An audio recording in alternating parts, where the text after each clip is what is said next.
Michel Courty de t'être joint à nous pour cette expérience rencontre virtuelle chercheurs et jeune public. Oui, Donc, merci beaucoup. bonjour.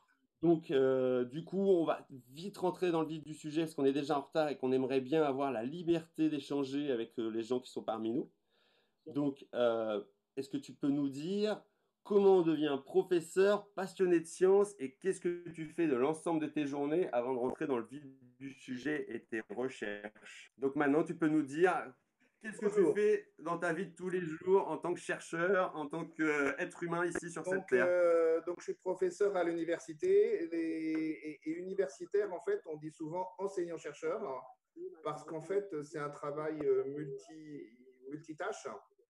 Donc, qu'est-ce qu'on fait? Un, produire des connaissances, c'est-à-dire faire de la recherche.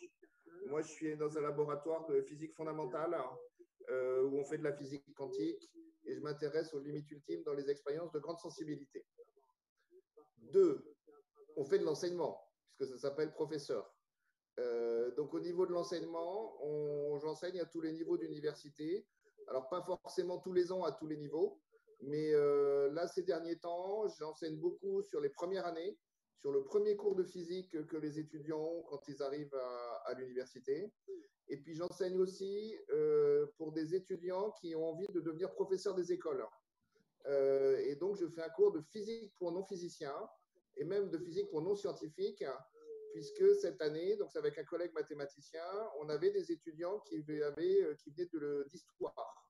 Donc, ils faisaient ce qu'on appelle une majeure d'histoire et puis une mineure pour professeur des écoles.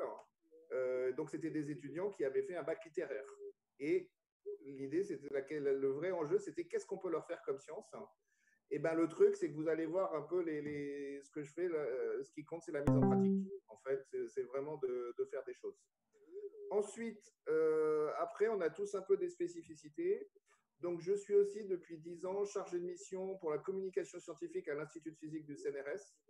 Ça veut dire qu'un jour par semaine, je vais au siège du CNRS et j'aide à faire l'intermédiaire entre les chercheurs qui sont dans les laboratoires et les services de communication, le bureau de presse, de manière à ce que quand il y a des découvertes intéressantes qui sont faites, j'aide les chercheurs à les réexprimer pour que ce soit compréhensible par le grand public. Et puis, je vais essayer de convaincre le bureau de presse que la physique, c'est super intéressant et qu'il faudrait faire des communiqués de presse. Voilà. Globalement, c'est ça. Donc là, c'est un travail d'accompagnement des chercheurs pour communiquer. Donc une journée de physicien, comme toi, c'est plutôt une journée de 28 heures. Oui, Une voilà, c'est partie ça. recherche, médiation, Le truc, c'est qu'on ne fait pas tout. formation. Voilà, le truc, c'est qu'après, on ne fait pas tout bien, etc. Donc, ça veut dire que, en fait, et puis alors, je termine, j'ai la partie vulgarisation. Donc, en fait, tous les mois, avec mon collègue ami Édouard Kerlik, j'écris une chronique dans la revue pour la science. Donc, c'est chaque mois un nouveau phénomène de physique expliqué, avec des illustrations dans la physique du quotidien. Donc, vulgarisation, donc ces articles. Ensuite, avec Édouard, ces articles ont été compilés dans des livres. Et on fait donc ça veut dire qu'on est régulièrement invité soit à la radio, soit à la télé. Donc, par exemple, dans On n'est pas que des cobayes. Et puis, quand il y avait cette émission, puis maintenant, dans E égale M6, de temps en temps, 2-3 fois par an. Et puis, on fait des conférences expérimentales, donc conférences grand public. Il y en a certaines qui ont été captées qui sont sur YouTube. Et puis pour terminer. C'est-à-dire conférence expérimentale. Ben, ça veut dire qu'on fait des conférences grand public, mais sauf qu'au lieu juste de raconter des choses, on fait des expériences en direct. Et en général, des expériences impressionnantes.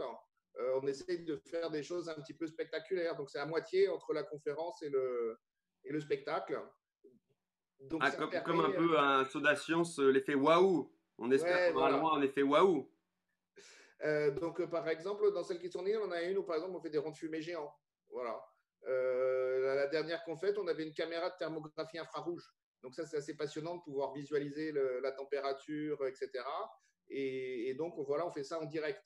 Donc, c'est tout de suite, toujours pour avoir quelque chose de concret. Et puis là, et ben avec le confinement, ben, ça m'a donné un petit peu de temps et je me suis lancé dans YouTube. pour faire justement plein de petites expériences de physique. Donc voilà, donc effectivement, enseignant-chercheur, c'est un métier où il y a énormément de tâches possibles et différentes. Je ne parle pas non plus pour l'enseignement c'est nous qui faisons les programmes, qui organisons tout ça. Donc ça veut dire qu'on ne peut pas non plus tout faire parfaitement très bien. Donc par exemple, au niveau de la recherche, c'est sûr que aujourd'hui, je ne fais pas une recherche de niveau international, top dans mon domaine, etc. Voilà. Petit à petit, on a aussi chacun un peu nos spécificités. Moi, mes spécificités, c'est plus l'innovation dans l'enseignement et les expériences, enfin, et la vulgarisation. D'accord. Et bah, du coup, pour rentrer dans le vif du sujet, je te coupe un peu et on va peut-être commencer, si c'est possible, à regarder les vidéos que tu voulais échanger avec nous Ouais, avant de passer à la phase expérimentale que le public a pu découvrir certainement sur le passeport qui accompagnait cette rencontre pour la préparer. ouais, Avant d'arriver dans ce domaine bien spécifique, on va regarder un petit peu ce que tu produis toi à côté de ça. ouais. Alors, la première que j'ai choisie, c'est pour vous montrer l'état d'esprit un peu de ce qu'on fait avec une manip que je suis sûr tous les petits devs connaissent déjà. Pour vous montrer que voilà, ce que j'essaie de changer, c'est un petit peu aussi le ton, la manière de présenter. Donc, on va faire avec le poisson, le ludion. Mais C'est non. Maurice. Ah, mais qu'est-ce? C'est mon poisson rouge domestique. Oh, Eh bonjour oui, Maurice. oui, et il est dressé. Waouh. Voilà, tu vas par exemple, dis-lui, là il est à la surface, Oui, oui, oui. dis-lui de plonger. Plonge Maurice, plonge. Waouh. Et vas-y, remonte. Maurice, remonte, remonte. T'as vu? Mais il est trop fort ce Et même, Maurice. et même entre deux os. Maurice, au milieu. Dis donc. J'ai mis les ciseaux, je suis prêt à couper le fil noir sans couper les deux autres fils. Est-ce que ça va monter? Est-ce que ça va descendre? Est-ce que ça va rester au même niveau? Attention. 3, 2, 1. Comme la longueur de la ficelle, c'était la longueur de l'élastique tendu, eh bien les élastiques se contractent et la canette remonte. Bon. Donc ça, c'était un effet. Donc c'est une manip qui n'est pas très connue. Et là, on a des effets qui sont vraiment paradoxaux. Alors si je l'ai montré, c'est parce que vous voyez, c'est une manip qui est sympa à faire. Mais en fait, il y a eu, comme je suis sur Twitter, il y a eu énormément. C'est la manip en fait qui a le plus de vues. Et c'est une manip qui a aussi extrêmement intéressé les physiciens, les profs de physique et même des collègues chercheurs dans les laboratoires.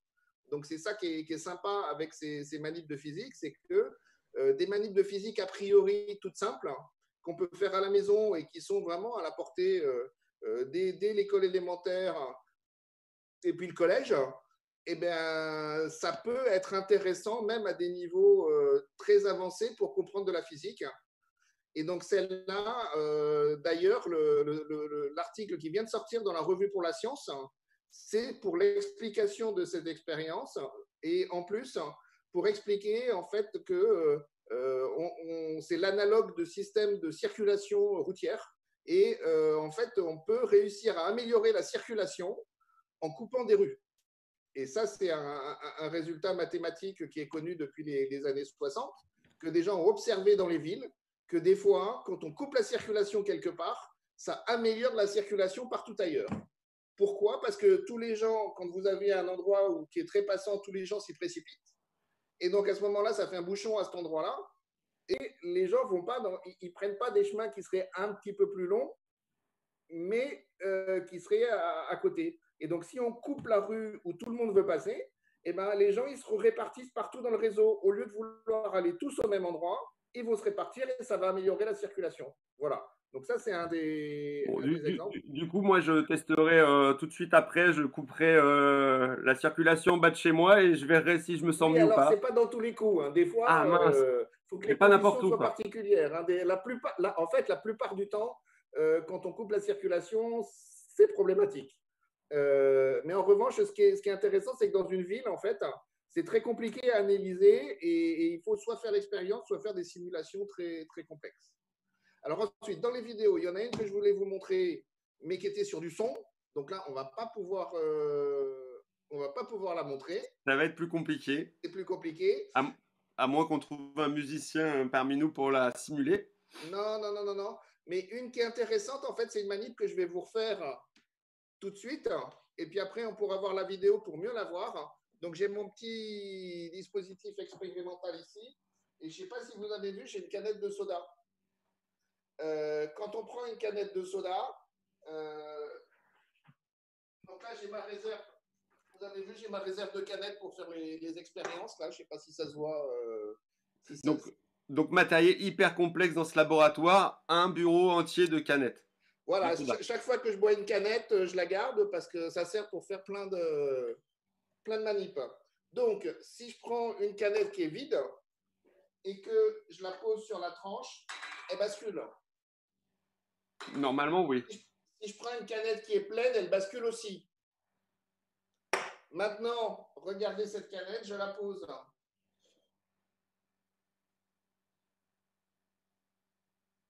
sur la tranche et elle reste en équilibre et même, vous voyez, hop, elle peut rouler. Alors, l'explication, c'est l'astuce, c'est quoi? À l'intérieur, j'ai mis de l'eau, mais je ne l'ai pas totalement remplie. Donc, quand elle est vide, le centre de gravité de la canette, il est à cet endroit-là, au milieu.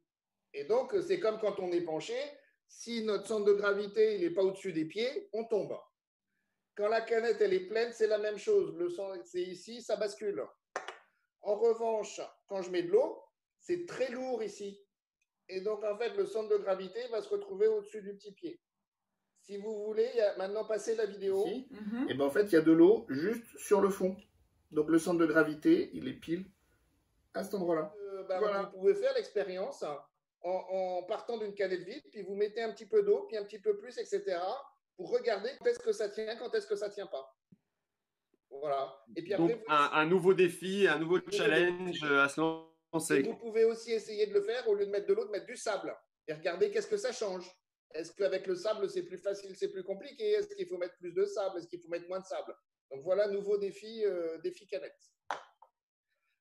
Alors, pour continuer, avant de montrer la vidéo, donc ça c'était une des manips du défi. J'ai préparé mon ballon, des ballons. Donc pour charger électriquement le ballon, première solution, on frotte sur les cheveux. Ça marche. Si vous avez des cheveux, etc., vous voyez ça. C'est-à-dire charger électriquement. Alors, on va y revenir. Je fais l'expérience, d'accord? Et puis après, on en discute. Donc, si je frotte des cheveux et vous voyez que je sépare, vous voyez que le ballon se met à attirer mes cheveux. Donc ça, c'est un effet qu'on appelle l'électrostatique.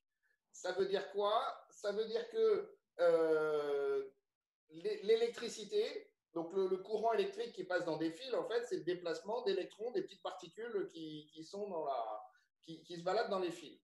Quand on met deux matériaux au contact, en fait, il y a certes les électrons, ils préfèrent aller dans l'un que dans l'autre. Donc, ces petites particules, elles vont aller sur le ballon et partir des cheveux. Et ce qui est intéressant, c'est qu'en fait, une fois qu'il y a des électrons qui sont quelque part, ils sont partis ici, ça, on va dire que c'est chargé négativement, ça, c'est chargé positivement, ça s'attire. Si je prends deux ballons, donc j'ai un premier ballon ici que je charge. Alors, il faut que tu déplaces ta caméra parce qu'on ne voit pas bien du coup ce deuxième ballon. On va décaler, hop. Donc, premier ballon, je le pose ici. Deuxième ballon, je fais la même chose. Hop. Et vous voyez que ça se... vous voyez pas grand-chose en fait. Donc, voilà. Si on voit le ballon rouge, je ne suis pas dans les bonnes conditions pour le... Donc, je préfère pas essayer de refaire parce que quand ça commence à pas marcher, voilà.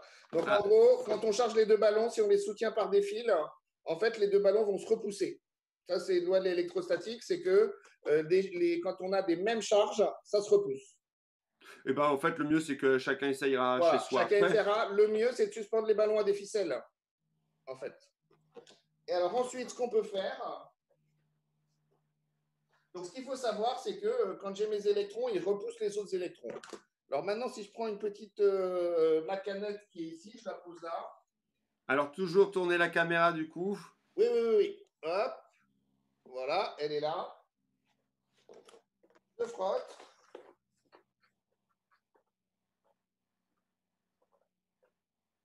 Et quand j'approche de la canette, hop, vous voyez, je la tire. Si je mets de l'autre côté, voilà, hop. Ah, il y a même le fauteuil qui veut venir grâce au ballon. Hop. Il y a même le fauteuil qui arrive. Ah ouais, même le On l'a vu fauteuil, bouger. ouais. Voilà, hop. Donc, ce que j'utilise pour charger le ballon, c'est un chiffon en coton. C'est le plus simple. Hop, voilà. Hop, elle vient par là. Et elle vient par là. Donc, ça, c'est quelque chose qui est intéressant parce que l'électrostatique, on dit qu'en général, les charges électriques, ce que je vous ai expliqué au début, c'est qu'elles attirent ou elles repoussent les autres charges électriques. Mais ma canette de coca, je ne l'ai pas frottée avec rien du tout. En fait, donc comment ça se fait que quelque chose qui normalement n'a pas de charge électrique, je vais pouvoir l'attirer? Alors, qu'est-ce qui se passe ici? En fait, ce qui se passe, c'est que ma canette de coca, c'est en aluminium, c'est un métal qui conduit l'électricité. Donc, quand j'approche mon ballon, il y a les électrons du ballon qui vont pousser les électrons qui sont dans la canette de coca, qui sont dans les parois. Ces électrons, au lieu d'être répartis partout, en fait, ça va les pousser sur ce bord ici. Et donc, dans ma canette de coca, je vais avoir tous les électrons qui sont accumulés ici. Et puis ici, comme il n'y a pas les électrons, ça va être chargé positivement. Et c'est quelque chose positif qui est attiré par le ballon. Maintenant, ça c'est attiré par le ballon, ça c'est repoussé par le ballon. Mais comme ça, c'est plus près. Plus on est près, plus la force elle est importante. Et donc, en fait, les électrons qui sont derrière, en fait, ils sont un tout petit peu repoussés. C'est la partie de devant qui est attirée. Et donc, à ce moment-là, ce qui est intéressant avec cette expérience, c'est qu'on peut comprendre qu'un ballon qui est chargé électriquement, ça peut attirer des choses qui ne sont pas chargées électriquement. Pourquoi tu frottes avec un chiffon de coton et pas avec n'importe quel autre type de chiffon, morceau de papier, choses comme ça pour... Aucune raison. Enfin, si, il y a une raison, c'est que ça marche. En fait, ça marche avec tout. Ça marche avec la laine, ça marche avec etc.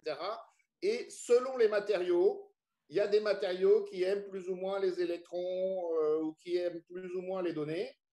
Et ça, en fait, il y a des grandes listes. C'est-à-dire, c'est pas un truc, c'est parce que c'est du. Je peux pas vous dire le coton, c'est parce que c'est ci ou la laine, c'est parce que c'est ça. En fait, la seule solution, c'est de tester et puis de voir ce qui marche le mieux. Là, c'est des fois des trucs. Là, c'est un des trucs, la question de charger, de charger électriquement par contact. En fait, ça, c'est quelque chose qui ne se règle que expérimentalement.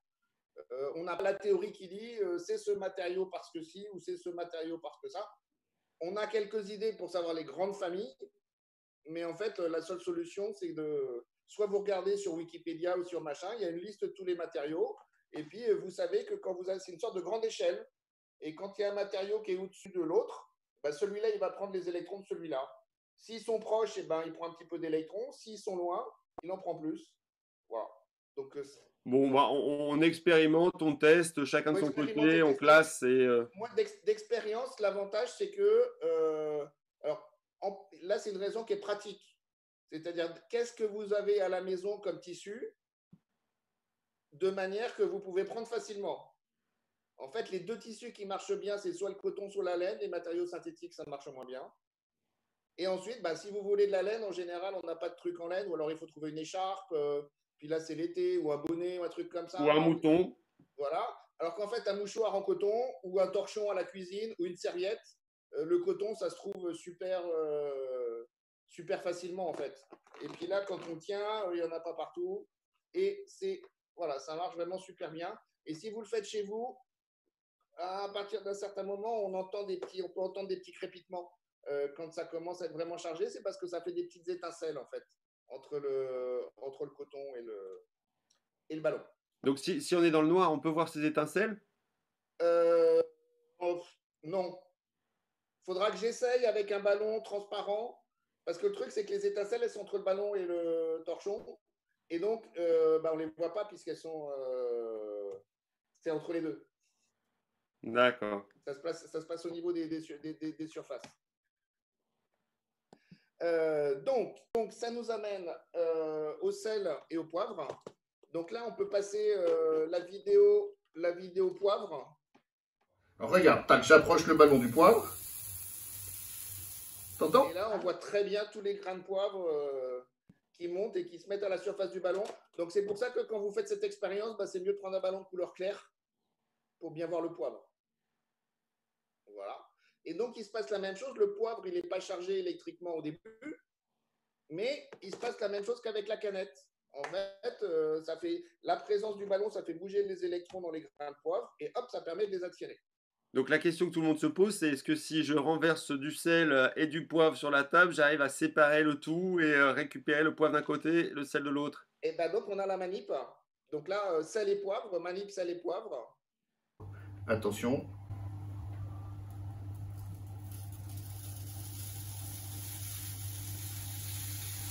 Et qu'est-ce qu'on a vu?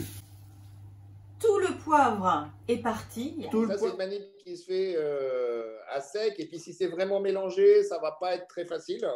Et ça peut prendre un peu de temps.